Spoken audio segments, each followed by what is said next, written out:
Mali News jabana lajabagaw am nu sokolendo amna shu anki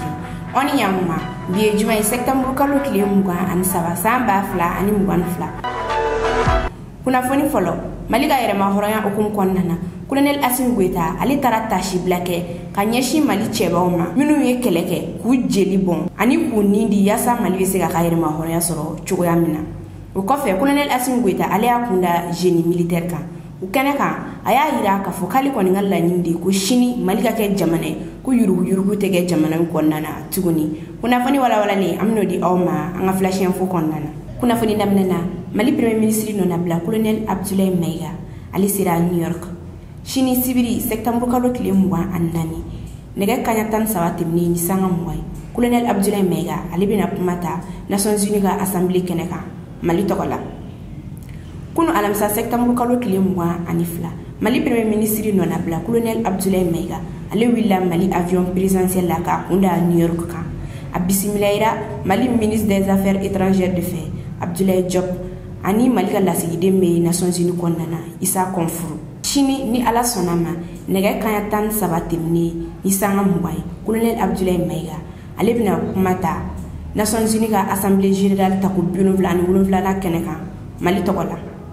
kuma ngoni ale makono lendo kosobe sabula Mali kilo ga plaintive do France contre la ube songaye Colonel Abdoulaye Maiga ka discours konnana abisimila ga flash info konnana komi abela jilima kalama kuno alamsa septembre kalo kile mugwa anifla otunye Mali ga yere mahoroya san bioro anifla nyanaje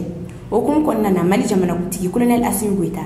ali tara monument de l'indépendance la ni fleuruyi kata tashi blake ka nyeshi Mali chebawma minu ye keleke ku jeli bon ani ku nindi yasa Mali be siga ka yere mahoroya soro chuga mina kenen ka Colonel Assimi Goita ali pmata aka kuma konnana ayira ka fokali na tashi blake ka nyeshi Mali chebawma minu nindi yasa Mali be siga ka yere mahoroya soro chuga mina wako oni bo yere mahoroya konnana bi Mali jamana kutiga la dunia ka foko kum konnana o yere mahoroya ko oni kangu lafasa wa kan an joro fi yere mahoroya konnana anga je anga Colonel Assimi Goita la meni ali Mali jamana kutigi abika dantikeli ke anga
amala bargada ala mi bi doma irana tana tasibla ke anga moye munye keleke ka ujulu bon anga yerma ore andama no president murbe ketana na famoy yerma ora kele utita jamana donga nfasro sara keleko uga lakana keleko uga kena keleko o kele o te sangilen kele o badabara kele o okumun kona kanga malien be chefra musokan be ki joro fi o kele la ora to amba ni malien be fe be ka franyonga mun b'a to o laɲini o kɛlɛ in bɛ kɔnɔ cogo min na mun b'a to maliyɛn sini ma sini an tɛ sigi ni gɛlɛya kɔrɔlen ninnu ma mun y'an kɔlɔlɔ las'an ma n'a kɛra nimisa ye o de tun bɛ n fɛ k'a fɔ maliyɛn bɛɛ ɲɛna.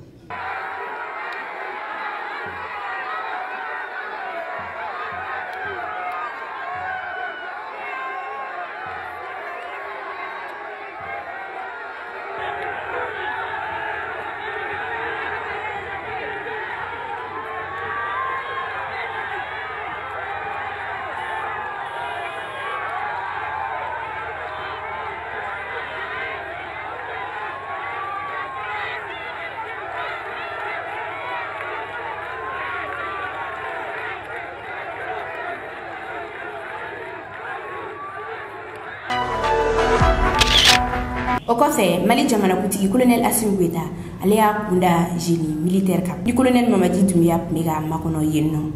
An ka finitigilakaw ye défilé kuntagala surun kɛ défilé kuntagala surun sabula an filɛ nin waati min na ko sisan Mali bɛ kɛlɛ kɔnɔna na. O kɔfɛ Mali jamanakuntigi ale ye kuma ta a ka kuma kɔnɔna na a ye waleɲuman dɔ fɔli kɛ ka ɲɛsin Laginɛ jamanakuntigi ma colonel Mamadi Doumbouya. Colonel Assimi Goïta ka kuma kɔnɔna na a y'a yira k'a fɔ k'ale kɔni ka laɲini de ye ko sini Mali ka kɛ jamana ye yurugu ani bingani walew tɛ kɛ jamana min kɔnɔna na tuguni nka an ka jɛ an ka colonel Assimi Goïta lamɛn a bɛ ka dantigɛli kɛ an ka to olu kan na. N bɛ foli bila n jɛɲɔgɔnkɛ la président Mamadi Doumbouya an bɛ ɲɔgɔn dɔn a mɛnna depuis an ɲɔgɔn don min na fo sisan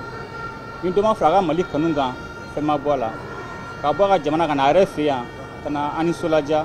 a ka kan an k'o foli bila la k'a ni ci a ni ce maliyɛnw ye a ni ce ginɛw ye Mali ni Ginɛ bɛɛ dugu kelen de fɛn min bɛ se Mali ma o fɛn kelen bɛ se ka se Ginɛ ma hali bi an bɛ Ginɛw fo u ka cɛsiri la u ka Mali dɛmɛ la o tɛmɛnen ka foli bila maliyɛn bɛɛ la maliyɛn minnu bɛ jamana kɔnɔ ani maliyɛn minnu bɛ jamana kɔ kan ani ka foli bila an terilaka fɛn fɛn bɛ yan minnu tora an kɛrɛfɛ an b'a dɔn waati ka gɛlɛn o bɛɛ n'a taabolo la olu tora an kɛrɛfɛ k'an dɛmɛ an bɛ foli bila u la. O tɛmɛnen kɔ ka tamasigi bila président Modibo Keyita a n'a nɔfɛmɔgɔw n'i y'a ye an bɛ yɛrɛma o y'an lajɛli mun na bi olu barika la a ka kan an ka foli bila la yɛrɛma o y'an lafasali o ye jamanaden bɛɛ ka baara de cɛ fara muso kan olu ye kɛlɛ kɛ ka yɛrɛma o y'an d'an ma bi an de ka don sera a ka kan an fana k'an cɛsiri k'o yɛrɛma o in k'o kɛlɛ kɛ k'o lafasa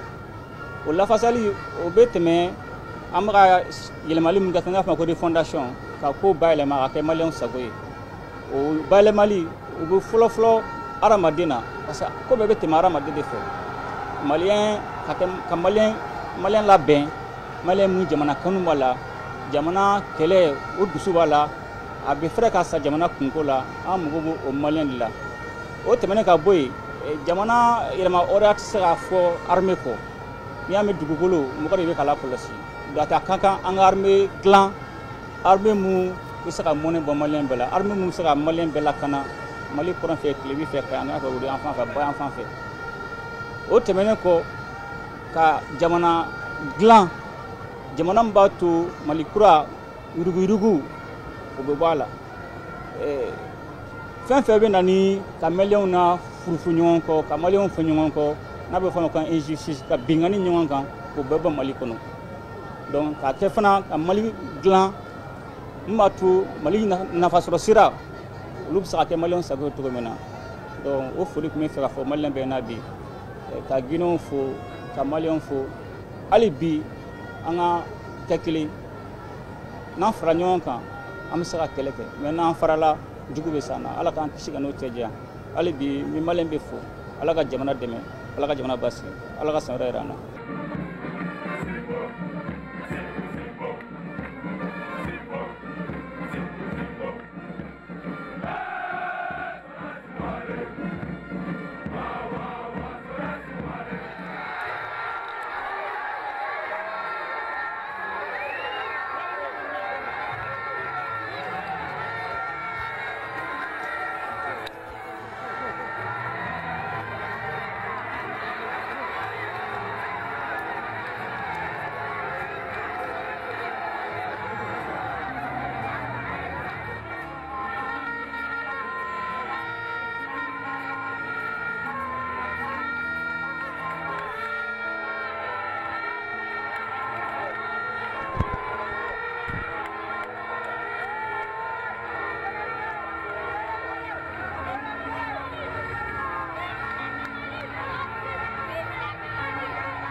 Kunnafoni filana Laginɛ jamanakuntigi dɔrɔn mana Mali ka yɛrɛma hɔrɔnya san 72 ɲɛnajɛ diya a bolo. Mɔgɔ wɛrɛ min bɔra Laginɛ kana ale tigi tɔgɔ de ko Grand P.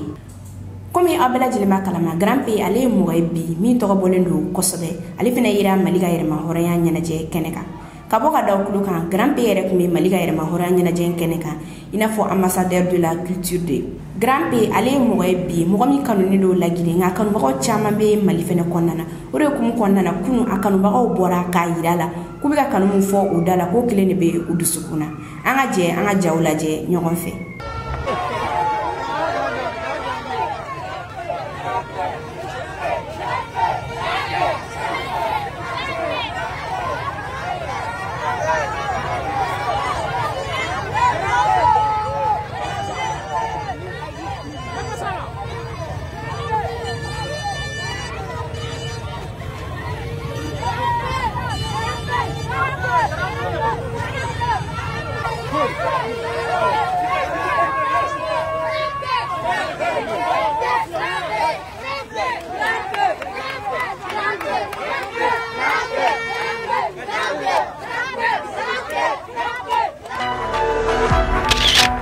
Kunnafoni sabana Colonel Assimi Goïta ye le grand croix de l'ordre national di Colonel Mamadi Doumbouya ma ni o ye Mali médaille bɛɛ la belebeleba ye. Kunu alamisa septembre kalo tile 22 Mali ka yɛrɛma hɔrɔnya san 72 ɲɛnajɛw tɛmɛnen kɔfɛ Laginɛ jamanakuntigi ale ni Mali jamanakuntigi ye ɲɔgɔn ye kunkurun dɔ kɛ. O ɲɔgɔnye kɔfɛ Mali jamanakuntigi ale ye jɔnjɔn fila di Colonel Mamadi Doumbouya ma. Jɔnjɔn fɔlɔ o ye Mali médaille bɛɛ la belebeleba ye n'o bɛ wele ko le grand croix de l'ordre national du Mali. Jɔnjɔn filanan o ye Bamuru de. Colonel Mamadi Doumbouya ale kɔni bɛ ni médaille fila bɛɛ lajɛlen mérité a n'a ka kan. Sabula embargo binnen Mali kan Colonel Mamadi Doumbouya ale ye risque ta a y'a yira k'a fɔ k'a tɛna ka port datugu Mali la. Ka bɔ ka da o kulo kan kunu seraw mɔgɔw ka ɲɔgɔnye la New York u y'a yira k'a fɔ k'u bɛna ɲɛngili dɔw ta ka ɲɛsin Laginɛ ma nka u ma kuma Burkina kan. Colonel Assimi Goïta ale ma dan o dɔrɔn ma. Arabadon septembre kalo tile 21 a y'a ka avion présidentiel bila ka taa Colonel Mamadi Doumbouya ta Laginɛ ka na ni a ye Mali kɔnɔna na. Colonel Mamadi Doumbouya sigitɔla kunu wagati y'a sɔrɔ Mali avion présidentiel ale talen don Mali premier ministre nɔna bila New York. O de hukumu kɔnɔna na Mali avion présidentiel a ma se ka taga a bila nka Mali sɔrɔsiw ka pankurun bɛ yen nɔ n'o bɛ wele ko Kaza o de taara Colonel Mamadi Doumbouya bila kunu Laginɛ. Guinéenw bɔra i ko kɔnɔkulu k'u ka nisɔndiya yira k'u ka jamanakuntigi kunbɛn. Ni wale ninnu b'a yira k'a fɔ ko Mali ni Laginɛ k'u fila bɛɛ ye jamana kelen wa u kungilennaw ye kelen. Kunnafoni naaninan CEDEAO kelen don ka Togo, Sénégal ani Ghana jamanakuntigiw labɛn u kana tagamala Colonel Assimi Goïta fɛ yaasa Côte d'Ivoire militaire 46 minnu minɛlen don Mali kɔnɔna na olu bɛ se ka labila cogoya min na. Kunu alamisa septembre kalo tile 22 CEDEAO ɲɛmɔgɔ 6 olu ye ɲɔgɔn dɔ kɛ New York. O ɲɔgɔn senfɛ u bɛnna kan ko Ghana, Sénégal ani Togo jamanakuntigiw bɛna le tagamala Mali kɔnɔna na. Tarata nata n'o bɛ bɛn septembre kalo tile 27 ma yaasa Côte d'Ivoire militaire u bɛ se ka labila cogoya min na. K'a ladɔnniya k'a fɔ ye CEDEAO ɲɛmɔgɔ ka nin ɲɔgɔn yɛrɛ a laɲinina Côte d'Ivoire jamanakuntigi de fɛ Alassane Dramane Ouattara yaasa a ka militaire minnu minɛlen don Mali kɔnɔ depuis juillet kalo tile 10 tɛmɛnen olu bɛ se ka labila cogoya min na. Ka bɔ ka da o kulo kan ka CEDEAO ɲɛmɔgɔw to New York u ye sɛbɛn dɔ bɔ sɛbɛn kɔnɔna na u y'a yira k'a fɔ ko Mali bɛ ka chantage de kɛ nin ko in na wa ko Mali ka Côte d'Ivoire militaire ninnu labila jɔnya na. Nin b'a hakili jigin Côte d'Ivoire autoritéw ka kumakan na ni affaire in daminɛ wagati la. Sabula ni ko in daminɛlen ni ne kun ye Côte d'Ivoire autoritéw yɛrɛ kumakan nka kɔfɛ u ye jɔnŋɔya fɔ u y'a yira k'a fɔ ko fili dɔw sɔrɔ ni ko in na. Tarata nata Ghana, Sénégal ani Togo jamanakuntigiw olu kɔni makɔnɔlen don Mali kɔnɔna na yaasa Côte d'Ivoire militaire ninnu olu bɛ se ka labila cogoya min na. Mɔgɔ bɛ se k'i jigi d'a kan ko Macky Sall ale ni Faure Gnassingbé bɛ sababuya la ni militaire ninnu olu bɛ sɔn k'a labila sabula bonyaba de bɛ ni jamanakuntigi fila u ni Colonel Assimi Goïta ni ɲɔgɔn cɛ. Ka bɔ ka da o kulo kan kunu CEDEAO mɔgɔw ka ɲɔgɔn ye senfɛ u ye ɲɛngili kura dɔw ta ka ɲɛsin Laginɛ ma. O ɲɛngiliw de ko yamaruya tɛ Laginɛ autoritéw bolo u ka voyager wa ko Laginɛ wari n'u ka sɔrɔ k'u kelen don k'u bloquer wa ko CEDEAO ka lasigiden fɛn fɛn bɛ Laginɛ k'o bɛɛ lajɛlen k'u ka minɛnw fara ɲɔgɔn kan u ka taa ka bɔ Laginɛ. Ka bɔ ka da o kulo kan CEDEAO mɔgɔw ka ɲɔgɔn ye senfɛ kunu u ye ɲɛngili kura 4 ta ka ɲɛsin Laginɛ ma. Ɲɛngili fɔlɔ ko yamaruya tɛ Laginɛ autoritéw bolo u ka voyager. Ɲɛngili filanan u ye Laginɛ sɔrɔ bala. Ɲɛngili sabanan CEDEAO ka lasigiden fɛn fɛn bɛ Laginɛ u y'a ɲini u bɛɛ lajɛlen fɛ k'u ka minɛnw fara ɲɔgɔn kan u ka taa ka bɔ Laginɛ. Ɲangili 4 na ko CEDEAO tun bɛ dɛmɛ fɛn fɛn don Laginɛ ma k'u bɛna o bɛɛ lajɛlen lajɔ.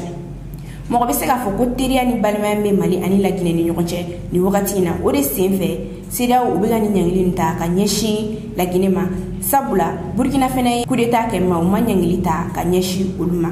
K'a ladɔnniya k'a fɔ ye octobre kalo tile 2 nata o ye Laginɛ ka yɛrɛma hɔrɔnya san 64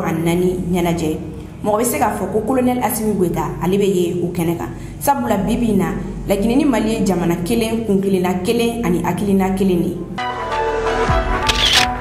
Kunnafoni 5 na Talibi jɛnna pewu Jagɛlɛya musique ɲɛmɔgɔya kɔ. Kunu alamisa septembre kalo tile 22 label Jagɛlɛya musique ye sɛbɛn dɔ bɔ. Sɛbɛn in kɔnɔna na u y'a yira k'a fɔ ko Yusuf Tarawele ni bɛɛ lajɛlen b'ale wele ko Talibi k'a jɛnna pewu Jagɛlɛya musique ɲɛmɔgɔya kɔ wa k'a ka wari fɛn donna Jagɛlɛya musique guganko la k'a jɛnna u bɛɛ lajɛlen kɔ. Label Jagɛlɛya musique yɛrɛ ye so ye so min kɔnɔna na u bɛ dɔnkilidalaw ka dɔnkiliw dilan ka d'u ma. Sɛbɛn in kɔnɔna na a yira la k'a fɔ ko yaasa label baaraw kana na jɔ k'u bɛna ɲɛmɔgɔ kura sigi wa k'o ɲɛmɔgɔ kura tɔgɔ k'u bɛn'o di u ka donna nata sɛbɛn de kɔnɔna na. Komi aw bɛɛ lajɛlen b'a kalama ka Talibi to imura la a y'a yira k'a fɔ k'ale y'a ɲini Ala fɛ k'a kana na dɔnkili da tuguni. Mɔgɔ caman y'a yira k'a fɔ ko Talibi b'o kuma fɔ ko sabula a dɛsɛra dɔnkilida de la wa k'a bɛ ka fɔ k'a tɛna dɔnkili da tuguni nka k'a bɛ ka balo dɔnkilidalaw ka wari la k'o bɛɛ ye kelen. Kunu alamisa Yusuf Tarawele kɔni a ye kunnafoni di k'a sen tɛ Jagɛlɛya musique la bilen a tɛ a ɲɛmɔgɔ ye wa k'a ka wari fɛn fɛn donna a kunkanko la k'a jɛnna a wari bɛɛ lajɛlen kɔ. Ni ne kun ye an ka bi flash info ye ka da aw tulo kan aw ni ce aw ka lamɛnni ko ɲuman na an ka foli bɛ an lajɛbaga bɛɛ lajɛlen kɛrɛnkɛrɛnnenya na minnu bɛ k'an lajɛ ka bɔ Malabo aw k'an bɛn dɔgɔkun wɛrɛ. Les Maliens ce sont quand même des humains. J'ai aussi entendu le président Ambalo dire qu'en réalité, puisque le secrétaire général des Nations Unies a affirmé que ce ne sont pas des mercenaires, et donc, probablement, ce ne seraient pas des mercenaires. Ce raisonnement n'est pas convaincant.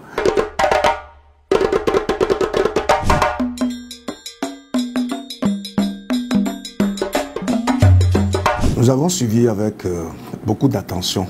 la sortie du président en exercice de la CEDEAO, le président Ambalo. Et bien, nous savions quand même, hein, depuis un moment, ce qui se fomentait, les positions qui sont en train d'être prises,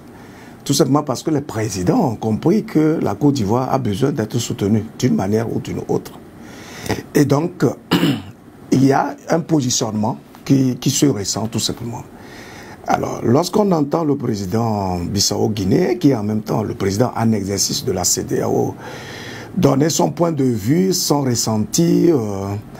et se mettre à la place des Maliens, bien sûr, c'est un point de vue strictement personnel, même si, quelque part, il parle en tant que président en exercice de la CEDEAO. S'il estime que les Maliens n'avaient pas à être aussi exigeants, c'est sans doute parce qu'il ne vit pas les réalités que les Maliens vivent. C'est sans doute parce qu'il n'a pas pris en compte tout ce que le régime malien a eu à vivre avec le président Ouattara, notamment dans tout ce qui a cheminé, ou en tout cas ce qui a caractérisé le cheminement ayant abouti aux sanctions que le régime malien a subi de la part de la CEDEAO. Et donc il faut bien comprendre que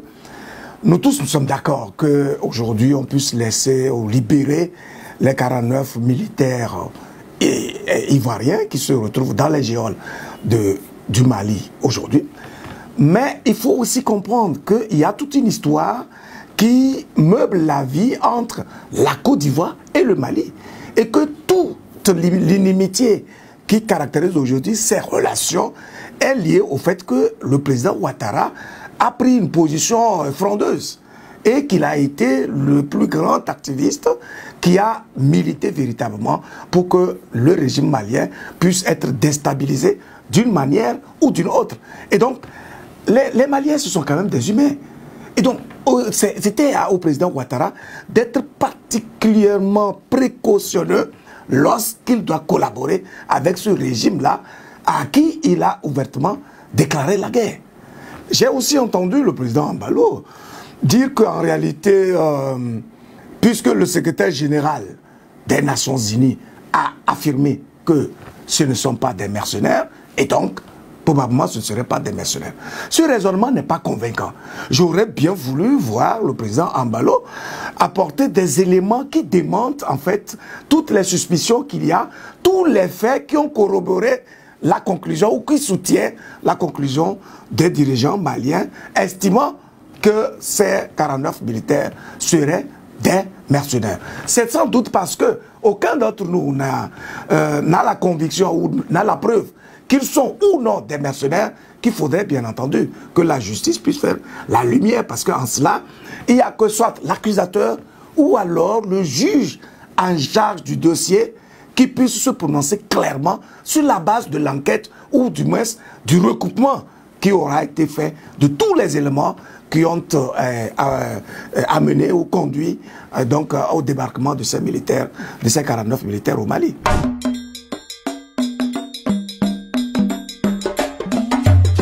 Tel que Embalo dit, il exclut précisément le Burkina Faso, estimant que les Burkinabés respectent, si vous voulez, la feuille de route et que tout va très bien. Et que le problème, en réalité, c'est avec le Mali et la Guinée. Et donc, l'éventualité d'une sanction peut effectivement être mise sur la table. La CEDEAO est dans son bon droit, en réalité, d'envisager en tout cas des mesures qui permettent à des régimes qui sont venus par des voies non orthodoxes, en tout cas classiques, qui considèrent être des coups d'État, etc., à revenir à la raison. Car cela ne tienne. Il se trouve que dans le contexte précis du Mali, c'est en réalité la communauté internationale qui est en train de distraire les dirigeants maliens en multipliant les problèmes, en multipliant des situations d'attaque, etc., au point de ne plus donc laisser la marge aux dirigeants maliens d'être concentrés sur la feuille de route, en tout cas sur l'échéancier qui a été établi ensemble précisément avec la CEDEAO. Comment on peut comprendre qu'un pays qui fait partie intégrante d'une communauté se plaint d'être agressé et donc recourt aux Nations Unies avec des éléments de preuve et ne demande en fait qu'à être entendu pour exposer les éléments de preuve dont il dispose afin justement de montrer combien il fait l'objet d'une traque internationale. Et que ces pairs de la sous-région, qui font eux aussi partie de la même communauté, ne soient pas en mesure de soutenir une telle action, alors que justement les conséquences de ces genres d'agressions terroristes sont en train de se métastaser dans l'ensemble de la sous-région. Il y a une forme d'incohérence dans la posture des présidents de la CEDEAO qui nous pousse à plus de réflexion et à nous dire que, ben, écoutez, il y a une forme de trahison.